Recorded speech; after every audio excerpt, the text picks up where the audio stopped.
So when you were structuring the screenplay, did you want to focus on more the dramatic storyline and let the comedy come from that, or did you think comedy first? For the structure, drama. I was thinking very kind of classic melodrama, TV movie, which those things are actually quite Greek. Yeah.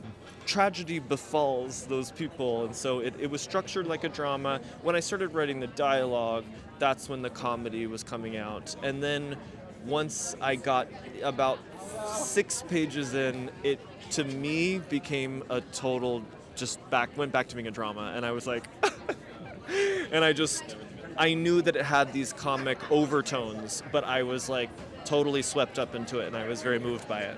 So then from the directing standpoint with your cast, it must have been easier for you than directing the comedy aspect, knowing that you had the dramatic backbone. Yes, totally. And everyone, it was so sweet. Everyone, I didn't have to say anything. Like I thought I would have to really explain the tone because it's a very tricky tone. But everyone just showed up and totally emotionally committed. They just went for it. And I always thought I had to be like, can you make it more real? But everyone just did it. It was amazing.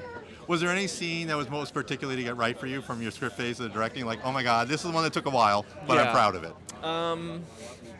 Everything went so fast.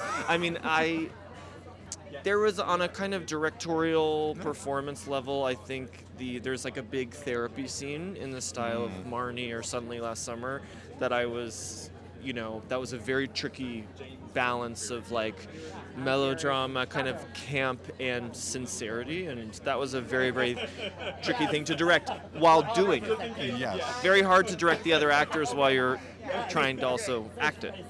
Was that something difficult where some scenes you had to like have two different brains going at the same time? Yes, always. But I'm used to that, I make a lot of my own work and I edit myself a lot, and so I kind of am good at the Sybil, So that was in your film school? What? That was your film school, preparing for Exactly. made you ready to do this kind of film. Exactly. Doing like sketch comedy and that's where I've learned how to direct myself.